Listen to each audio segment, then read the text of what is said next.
What is going on, Hawkeye Nation? We are back with another episode of the Locked On Hawkeyes podcast. We are the latest addition to the Locked On Sports Network's growing lineup of college podcasts.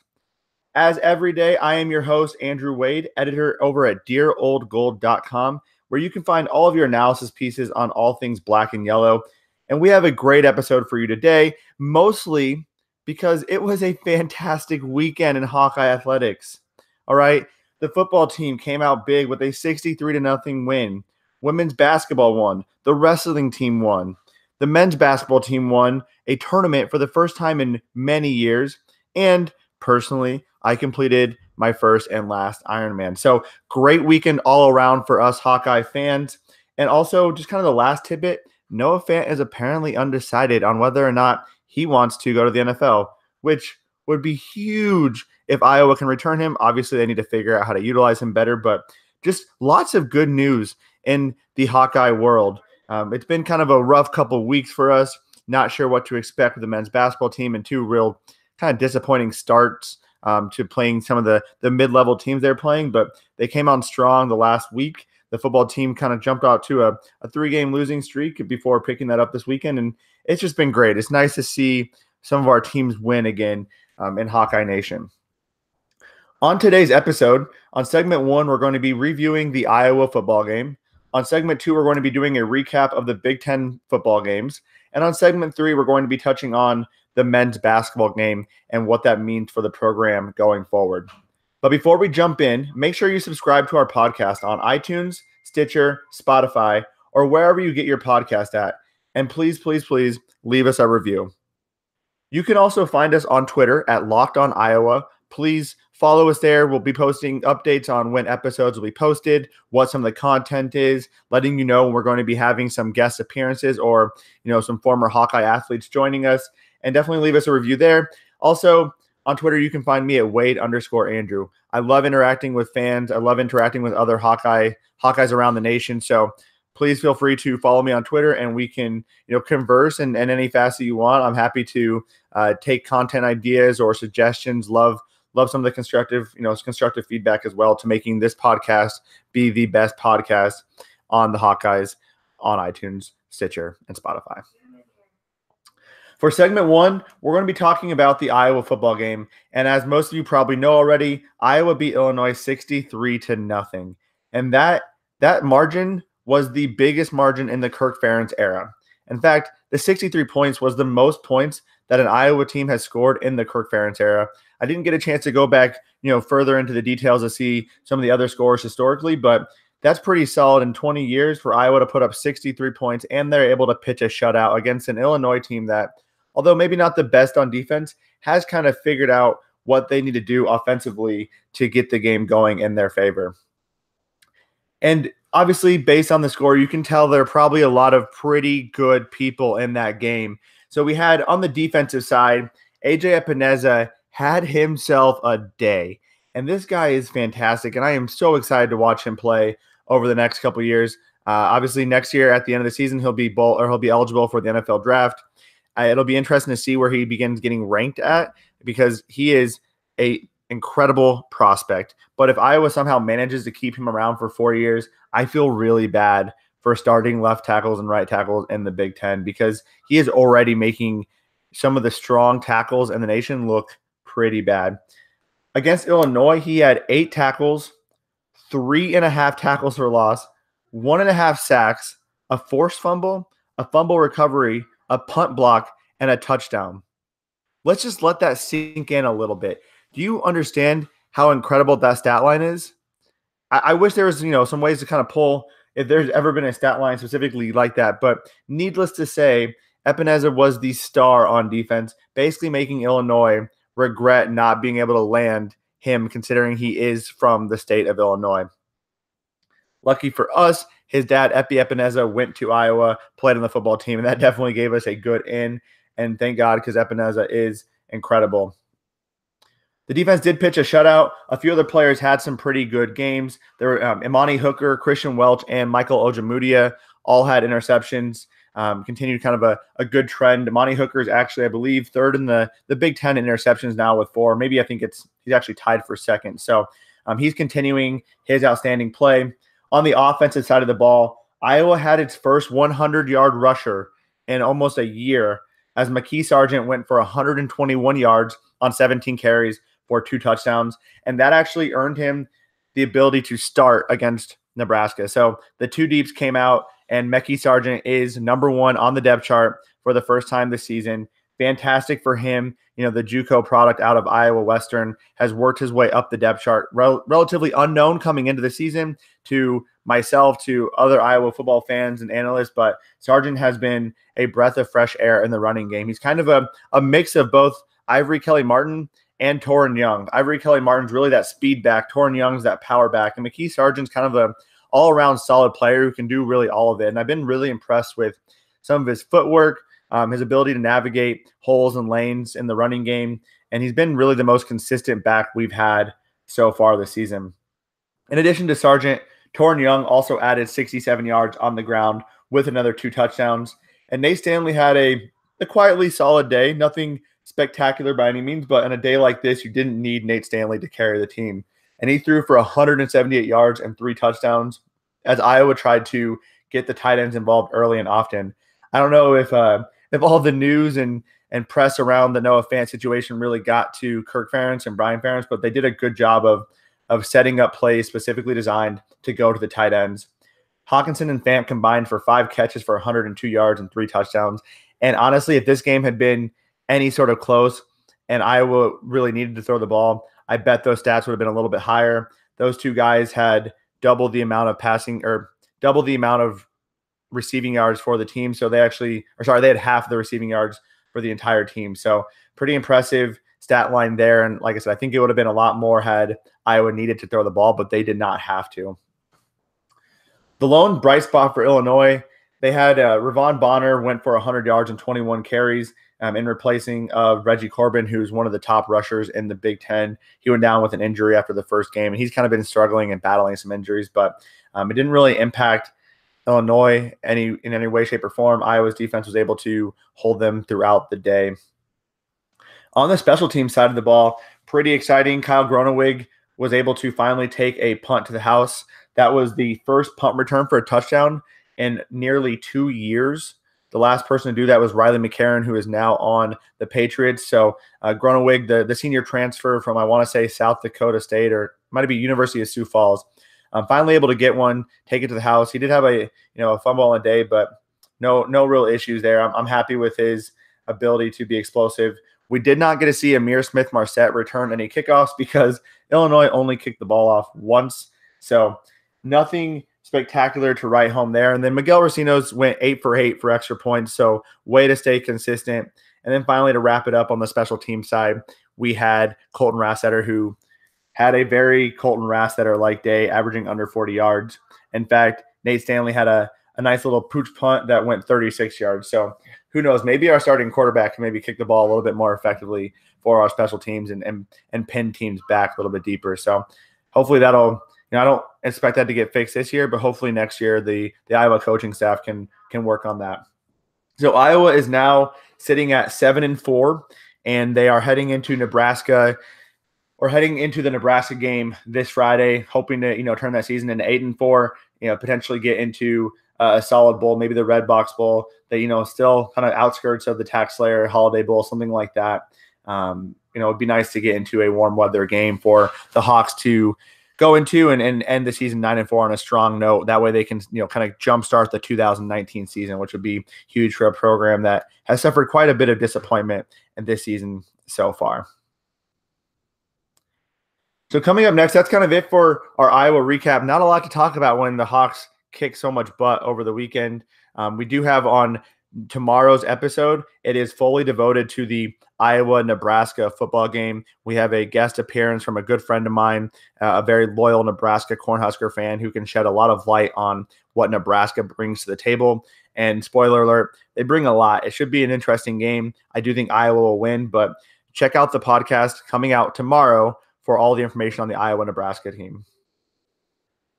Before we jump into segment 2, I wanted to give you a message, because if you're like me, you hate to miss your favorite team play, regardless of who they are playing. And that's where Sling TV comes in. Now I never have to miss a football or a basketball game. And the best part is, I no longer have to pay for a bunch of channels I don't even watch with a typical cable package.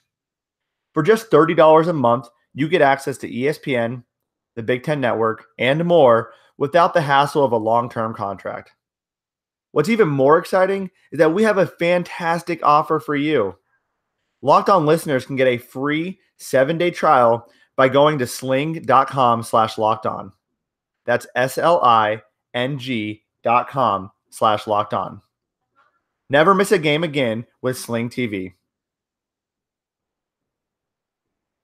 All right, we're going to get started with segment 2, but before we jump into segment 2, reminder that on segment 3, we're going to be talking about the Iowa basketball game, how well the Hawkeyes, the men's basketball team did this weekend in winning the 2K Empire Classic, what that means for the program going forward, and do some quick takes on that game in general. And for segment 2, we're going to be talking on the Big Ten matchups this week, how each team did this past weekend in the Big Ten slate of games. And we're going to start with Michigan State at Nebraska, where Nebraska won 9-6 over Michigan State. A huge game for Nebraska for a couple reasons. Michigan State is a solid football team. Nebraska has been kind of on the rise the last couple weeks. Obviously, they started out 0-6, not really the ideal way to start a season. But over the last 5 games, they've won 4 games, and they've really been picking it up offensively and not necessarily defensively, but offensively enough to hold them into games consistently to the point where they almost beat Ohio State. So this was definitely an interesting game to watch. Pretty boring, a very Big Ten-esque game. And the big thing that stood out for me was Nebraska actually managed to hold a Michigan State team to 6 points. And Michigan State's offense is not going to blow the lights off anyone.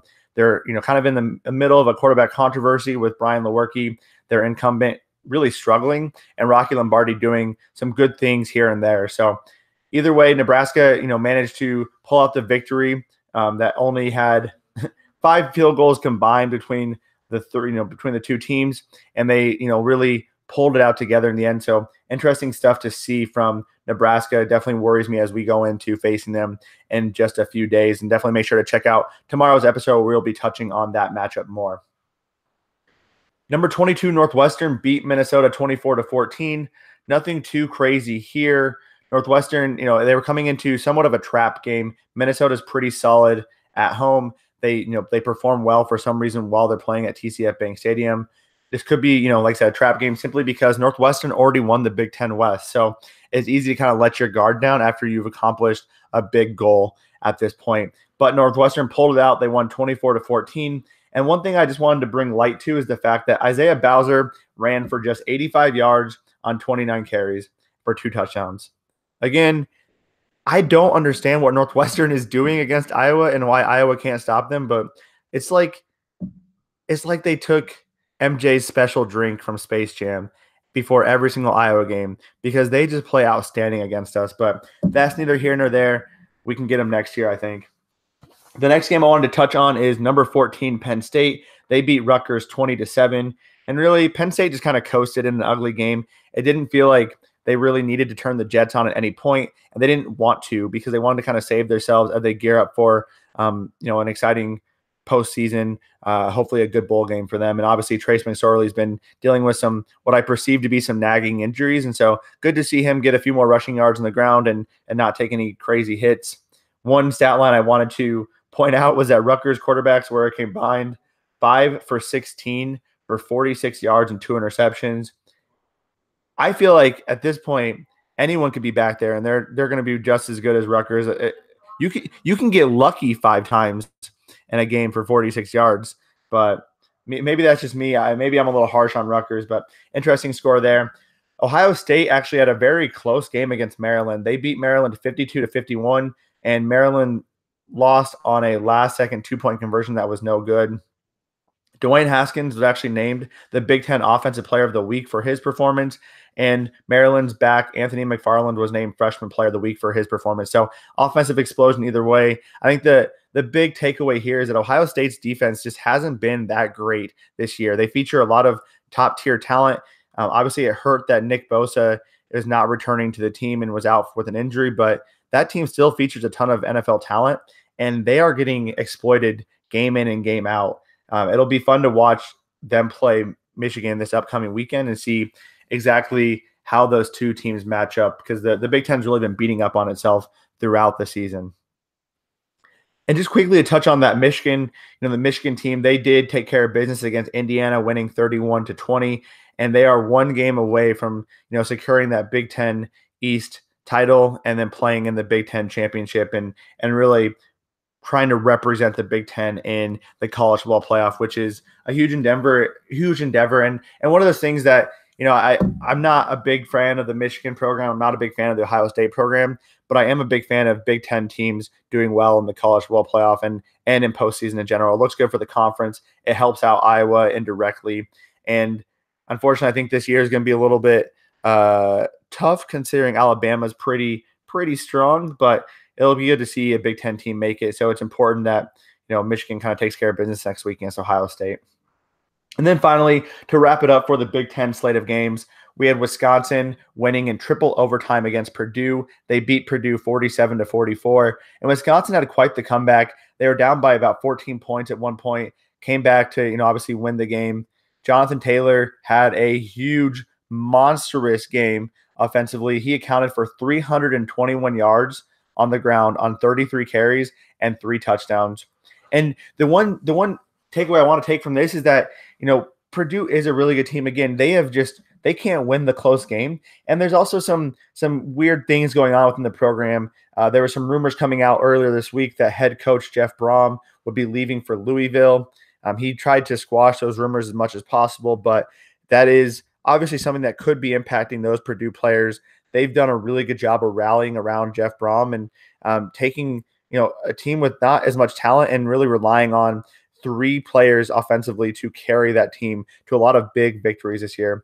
But it'll remain to be seen whether, Jeff Brom leaves. Louisville is his alma mater. He's from that area. It makes a lot of sense. And it also speaks to what programs around the nation think of Purdue's head coach for what he's done at Purdue, which, in recent history hasn't been one of the strongest programs in the Big Ten. And to be honest, has been a great program for Iowa to beat up on, obviously, until the last 2 seasons. So that'll do it for our Big Ten slate of games, kind of a recap of what happened this weekend. It was an exciting weekend in Big Ten football, and next weekend will be even better with rivalry week coming up. I'm excited to cover that a little bit more in depth. We may not get a chance to give a preview of those games just because of the holiday week. I am on vacation technically, also recovering from the big race this weekend. So you're likely just going to be getting 2 episodes. We'll see if I can squeeze another one in before the games this weekend, but you'll definitely be getting 4 to 5 episodes next week, including a special guest appearance from a former Iowa Hawkeye wide receiver who had a fantastic career under Kirk Ferentz. And we'll give a little bit more details when we start figuring out and hammering out what that specific date is, but I'm sure that episode will be a doozy and you do not want to miss it. And coming up in segment 3, we're going to be touching on the men's basketball team, them winning the 2K Empire Classic tournament and what that means for the program.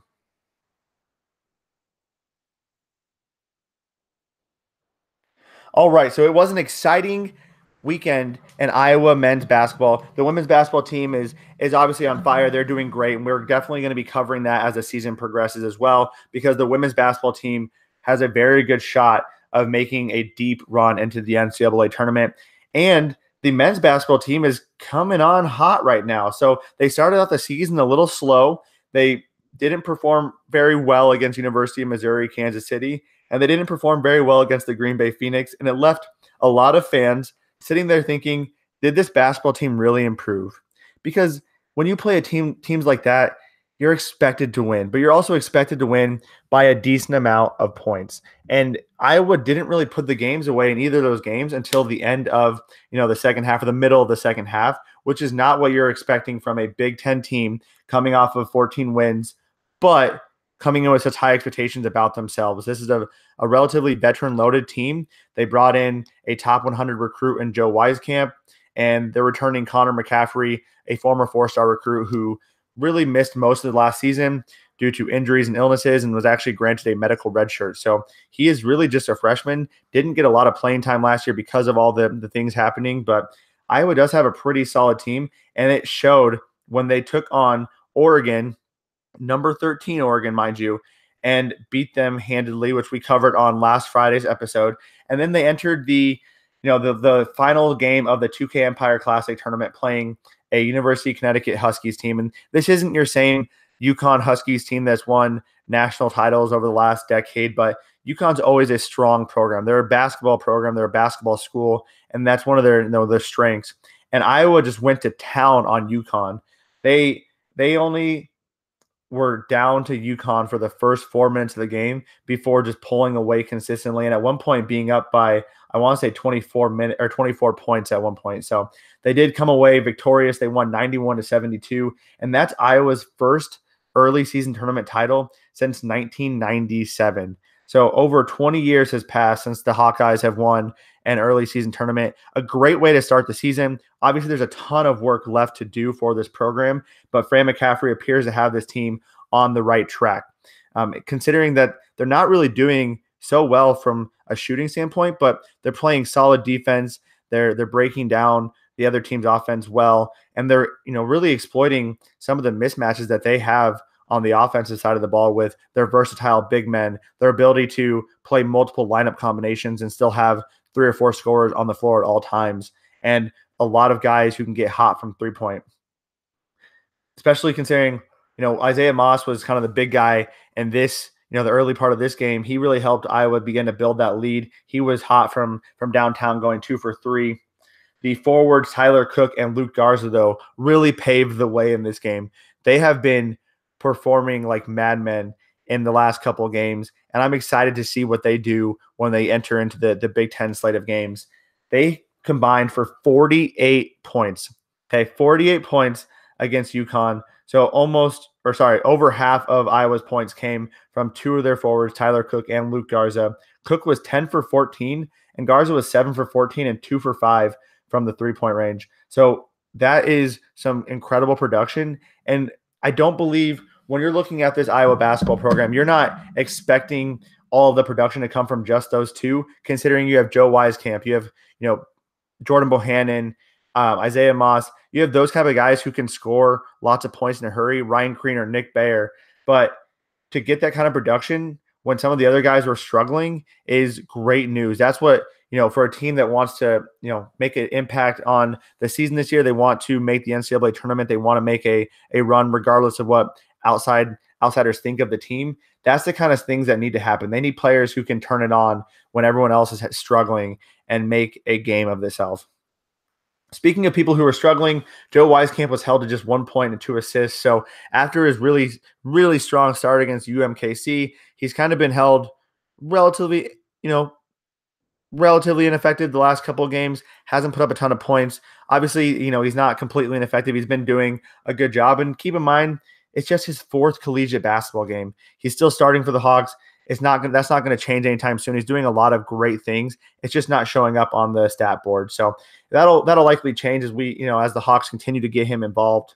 And then in general, Iowa wasn't effective from 3 late. They went just 4 for 13 and they shot 30%. So not exactly ideal. This is the team that was one of the best scoring teams in the nation last year. And they are still, they put up over 80 points in all their games, but they're still struggling to connect from deep. And especially for a team that has many capable three-point shooters, that's something that when they start getting hot from there, teams need to watch out.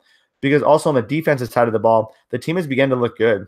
They held UConn to 27 points in the first half, and UConn only shot 15% from three-point range. So great defensive numbers. It's something that I like to see. Defense is something that you can teach, and it's a lot of effort-based type of things. And for a team that has such good production on the offensive side of the ball and such a deep bench, there's no reason why they can't be somewhat more effective defensively. Last year they were one of the worst teams in the nation. I believe they were 304th out of 350 teams in kind of the defensive rankings, which is absolutely pathetic, unacceptable, and I'm glad to see that change a little bit. One person I wanted to also call out is Connor McCaffery. He had 19 points and 5 assists in 29 minutes, and we talked about this last week, but he's just making a case for himself. This guy is just continuing to perform very well, and he's starting to get a lot of those starter minutes. It'll be interesting to see when Fran McCaffrey makes that switch eventually to put him in the starting lineup. And especially in this game, Jordan Bohannon got in foul trouble early. It forced Connor McCaffrey into that spot a little bit sooner than I think Fran would have liked, but just another indication of how deep this bench is and how many opportunities and lineup options that Fran has at his disposal. So it'll be great as they get into the Big Ten slate. And they have an easy game coming up on Wednesday. They play Alabama State. So tomorrow night they take on Alabama State at Carver Hawkeye Arena. Should be a relatively easy win. I would like to see them come out and make quick work of this team, get into the bench a little bit more, see some of our depth perform a little better, and take the starters out and not have them working as hard against Alabama State right before the Thanksgiving games. And finally, I just want to wrap it up with, because of this 4-0 start, because of the big wins over Oregon, and then also Oregon went to town on a number 15 Syracuse team, and they, the consolation game of the 2K Empire Classic, Iowa is now ranked 20th in the nation. So a lot sooner than I think any of us expected. We, myself included, I would have been happy if Iowa just kept it close against Oregon, but their performance was great and definitely not something to be taken lightly. This team is ranked 20th. There's a lot of work to do, but exciting things ahead for a program that has some good veteran leadership and some solid young players who are coming on strong as of late.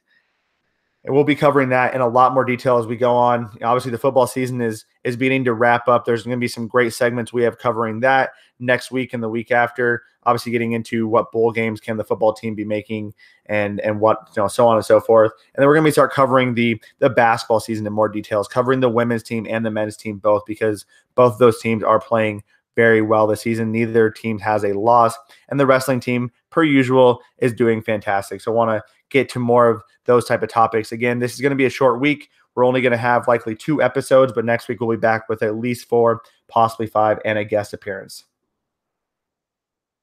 And like I said earlier in the episode, tomorrow we will be covering the Iowa-Nebraska game and very, very detailed oriented fashion. I'll bring on a expert of the Nebraska Cornhuskers to talk on what we can expect from a Nebraska Cornhusker team that has won 4 of their last 5 games. So it's going to be a great episode. You do not want to miss it. It's with one of my best friends, one of the strongest Nebraska fans I know, who can give shed a lot of insight to what us Iowa football fans can expect from Friday's game.